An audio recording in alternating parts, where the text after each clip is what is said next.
Hello दोस्तों, अस्सलाम वालेकुम, नमस्कार, सत श्री अकाल, आदाब।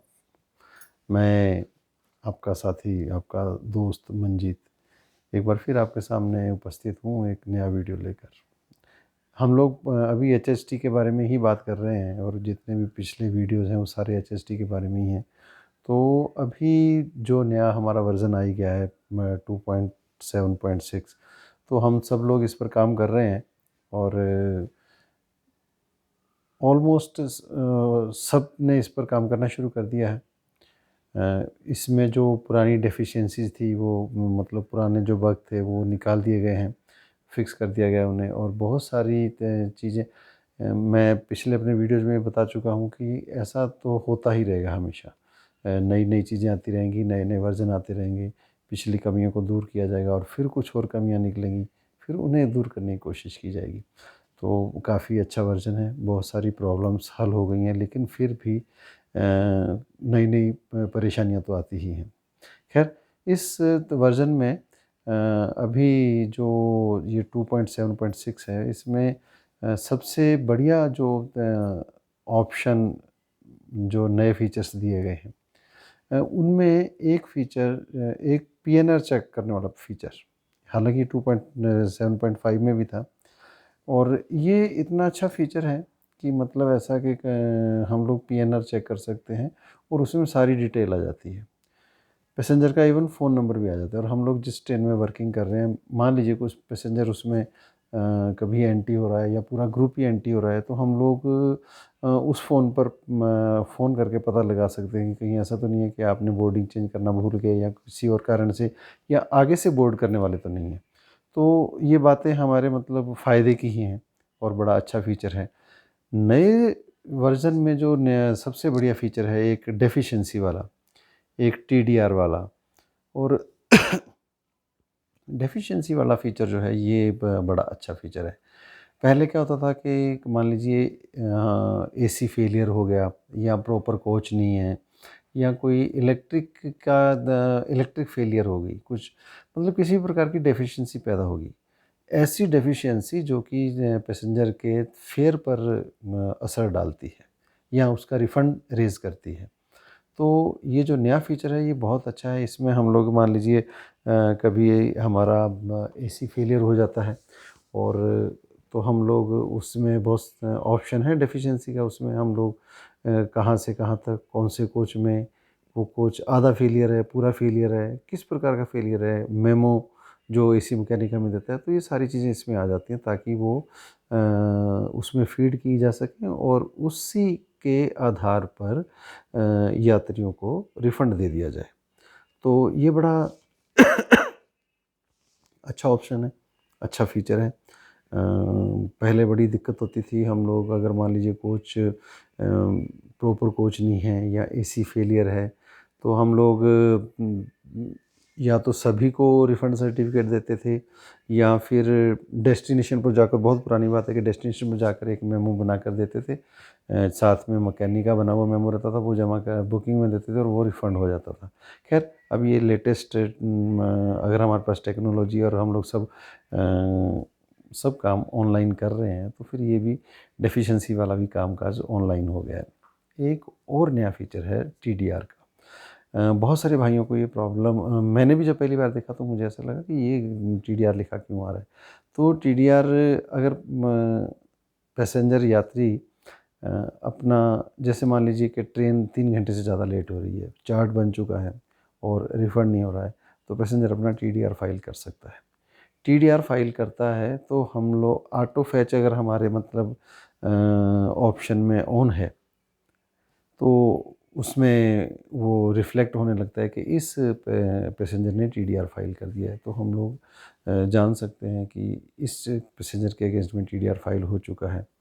अब टीडीआर इसके भी कई पहलू हैं। मान लीजिए टीडीआर फाइल हुआ और वो प्रोसेसिंग हो गई उसकी, तो फिर हमारे पास में हमारे चार्ट में जो मेन पेज है उस पर उस पैसेंजर को नीले रंग में, जैसा हम लोग एंटी करते हैं उस प्रकार से शो किया हुआ, एंटी का मतलब कैंसिल करते हैं, कैंसिल नहीं सॉरी कैंसिल टिकट जो होता है उस तरीके से जो पर्पल कलर का आता है रिफ्लेक्ट होने लगता है वैसा होने लगता है। और एक ऑप्शन है कि पैसेंजर ने टीडीआर तो फाइल कर दिया बट प्रोसेस नहीं हुआ, तो उस पैसेंजर के सामने टीडीआर तो लिखा हुआ मार्क किया हुआ आ जाएगा, बट फिर हमारे हाथ में है कि हम उसे टर्न अप करते हैं नॉन टर्न अप करते हैं। अगर पैसेंजर हमें नहीं मिलता है तो नॉन टर्न अप करना ही है, अगर मिल जाता है तो हम लोग उसे टर्न अप कर सकते हैं। टर्न अप करेंगे तो फिर वो टीडीआर फाइल किया हुआ है लेकिन वो किसी काम का नहीं है और यात्री को उसमें कोई रिफ़ंड होने वाला नहीं है। लेकिन अगर हम लोग टीडीआर फाइल किया हुआ है और हम उस पैसेंजर को एंट्री कर देते हैं तो फिर उसकी प्रोसेसिंग चालू हो जाती है और उसे रिफ़ंड होता है। और ज़्यादातर ये जो ऑप्शन है एंट्री करने का या टर्न अप करने का, ये जो वेटिंग के पार्शली कंफर्म टिकट जो रहते हैं उनमें वेट लिस्टेड जो टिकट रहते हैं उनमें ऐसा आ रहा है, क्योंकि उसमें कंफर्म वाला यात्री यात्रा कर रहा होता है और मान लीजिए वो जो जिनका कंफर्म नहीं हुआ वो यात्रा नहीं कर रहे हैं तो फिर वो टीडीआर फाइल कर देता है।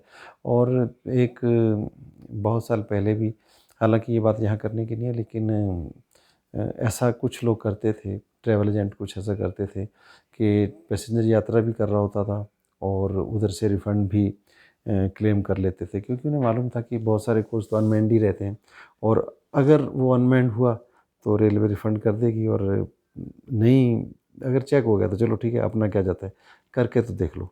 लेकिन फिर उसके ऊपर लगाम लगाने के लिए रेलवे ने किया कि आपको एक सर्टेन टाइम के अंदर ही टिकट कैंसिल करना है। अब ये मुझे लगता है कहीं न कहीं ये भी एक थोड़ी-सी लूपहोल होने वाली है। ये जो एजेंट लोग हैं ये टीडीआर फाइल करेंगे, क्योंकि अभी रिसेंटली हुआ है ऐसा मेरे साथ में। पैसेंजर ट्रैवल कर रहा था और टीडीआर फाइल किया हुआ। Waitlisted ticket partially waitlisted ticket था। हालाँकि मैंने उस पैसेंजर का बिना टिकट बना दिया, लेकिन फिर भी कहीं न कहीं ये हो सकता है। ये बड़ा अच्छा फ़ीचर है टीडीआर वाला, डेफ़िशिएंसी वाला है। और चार्ट ऑटो पुल वाला, ये आजकल मतलब हमें अगर चार्ट ऑटो पुल पर हम लोग ऑप्शन को ऑन करके रखते हैं तो सारे चार्ट अपने आप आते रहेंगे और जो भी अपडेशन है हमारे चार्ट में वो हमें मिलता रहेगा। और एक और इसमें ख़ास जो है कि अगर मोस्टली के स्क्वाड वालों के लिए कि जो ओल्डर पुरानी ट्रिप आईडी पर भी कभी-कभी टिकट बन जाती थी, तो वो नहीं होगा। अब वो आपको उसमें रिफ्लेक्ट होने लगेगा और आपको वार्निंग देगा कि आप ये ओल्डर आपकी ट्रिप आईडी में ईएफटी को वो कर रहे हैं। ख़ैर ये नए ऑप्शन आए हैं और नया वर्ज़न है, बहुत अच्छा है, स्मूथली वर्क कर रहा है और अभी जो कमियाँ निकलेगी वो आने वाले वर्ज़न्स में दूर करेगा। क्रिस करेगा ही करेगा क्योंकि पूरी टीम इसमें लगी हुई है। अभी एक और प्रॉब्लम आ रही थी कि हालाँकि वो प्रॉब्लम दूर कर दी गई है कि ईएफटी नंबरिंग वाली।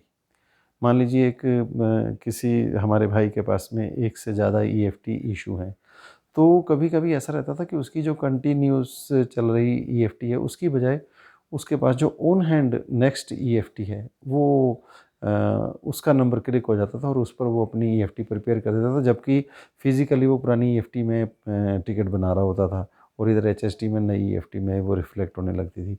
तो इसे भी अब दूर कर दिया है क्रिस ने। ये छोटी-सी डेफ़िशिएंसी थी, थोड़ा-सा बग था, ये निकाल दिया है और अब आपकी मतलब जो ऑन हैंड आपके पास में ईएफटी जो रनिंग ईएफटी है, वही ईएफटी आपकी चलेगी।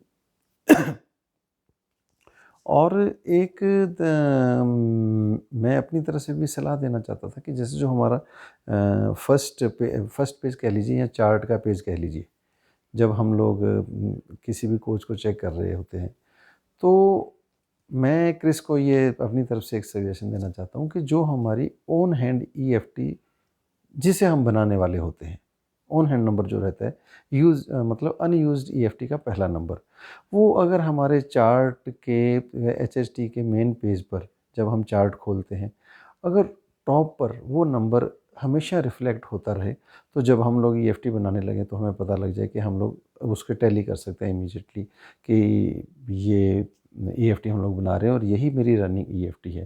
तो ये सिर्फ मेरा सुझाव है, मुझे लगता है कि क्रिस इस पर थोड़ा गौर करेगा। और एक अपने इसमें और ऑप्शन था कि जो सीज्ड पीएनआर, कुछ पीएनआर को रेलवे सीज़ कर लेता है, उसके पीछे बहुत सारे कारण होते हैं। खैर उस पर एक हम लोग अलग वीडियो बना सकते हैं, अलग बातचीत कर सकते हैं। तो सीज्ड पीएनआर का कोई पता नहीं लगता है। जब हम लोग यात्री का नाम चार्ट में नहीं आता, यात्री टिकट दिखाता है, और जब उससे हम लोग मतलब उसके बारे में क्वेरी करते हैं, पीआरएस से पूछते हैं, तब हमें जाकर पता लगता है कि ये पीएनआर सीज्ड है। तो अगर हमें एचएसटी में ऐसी लिस्ट दे दी जाए कि जो सीज्ड पीएनआर है वो इसमें मतलब आ जाए, जिस प्रकार से अभी रीएलोकेशन का आने लगा है और पीएनआर अपन चेक कर सकते हैं, तो बहुत सारी ऐसी रिपोर्ट जो मतलब रिपोर्ट में जाकर दूसरे प्रकार की जो रिपोर्ट्स हैं, अपग्रेडेशन वाली है और रीएलोकेशन वाली है, तो उसमें अगर सीज्ड पीएनआर वाली, ड्रॉप्ड पीएनआर है, ड्रॉप्ड पैसेंजर है, इसी प्रकार से अगर सीज्ड पीएनआर का भी एक अलग से ऑप्शन हो, तो फिर मुझे लगता है बहुत सारी कठिनाइयाँ हमारी दूर हो सकती हैं। कठिनाइयाँ दूर हो सकती हैं, हमारा टाइम बच सकता है। बहुत बार ऐसा होता है कि हम लोगों को उस पीएनआर को चेक करने में बहुत टाइम बर्बाद करना पड़ता है। तो ये तो है हमारी जो एक हमारे साथी हैं, उन्होंने भी क्रिस को एक मतलब अपनी तरफ से सजेशन दिया था कि ईएफटी जो है वो मतलब जैसा मैंने बताया कि मेन पेज पर जो अ, आने लगे, जो हमारी रनिंग ईएफटी है, तो हमें इसमें काफ़ी सहूलत मिल सकती है। और ये जो गलत हो जाते हैं, कुछ गलतियां हो जाती हैं। अभी मेरे एक साथी से ये जो ट्रेनें अभी ज़ीरो वाली भी शुरू हुई हैं, या जीरो जीरो से नंबरिंग में शुरू, एक से शुरू हुई हैं, कुछ मेल एक्सप्रेस को पैसेंजर ट्रेन बनाया है। उनमें उन्होंने टिकट बनाया, बट वो जब कैश जमा करने गए तो वहाँ पर उनका वो अमाउंट जो था वो रिफ़्लेक्ट नहीं हो रहा था। तो ये थोड़ा-सा ध्यान रखें कि ये जो नई ट्रेन्स अभी मेल एक्सप्रेस से पैसेंजर ट्रेन्स बनाई हैं, इनमें जब आप ईएफटी बनाएँ तो प्रॉपर्ली चेक कर लें, क्योंकि एक डिजिट से इधर-उधर होने से भी बड़ा वो हो जाता है। हालाँकि ये 0 और 1 के चक्कर में सारे स्टेशन और सारा सब कुछ वही आता है, बट जब आप कैश जमा करने जाते हैं तो तब उसमें थोड़ी दिक्कत आती है, और फिर हमें कोई आगे की कार्रवाई करनी होती है, जो कि क्रिस वाले ही करते हैं। तो ये सब चीज़ें हैं भैया, भाइयों, जो अभी नए वर्ज़न में या तो ऐड की गई हैं, और या फिर कुछ ऐसी चीज़ें हैं जो आगे वाले वर्जन्स में ऐड की जानी चाहिए। ये अगर इसमें आपको कोई दिक्कत आती है और कोई क्वेरी है आपकी, आप कुछ पूछना चाहते हैं, तो मुझे आप डायरेक्ट मैसेज कर सकते हैं। इसमें मेरा मेल आईडी है, आप मेल कर सकते हैं, मेरा व्हाट्सअप नंबर है, आप मुझे व्हाट्सअप कर सकते हैं। और रही बात अपने सब भाइयों, बहुत सारी अभी हमारी चेकिंग ब्रांच में नया रिक्रूटमेंट हुआ है, सीसीटीसी आए हैं, तो सभी को मोटिवेट करें कि ये जो मैंने एचएसटी के वीडियोस बना रखे हैं, इन्हें देखें, शेयर करें और चैनल को भी सब्सक्राइब कर लें। फिर बहुत जल्द एक नए वीडियो के साथ में हम लोग उपस्थित होंगे। तब तक के लिए नमस्कार।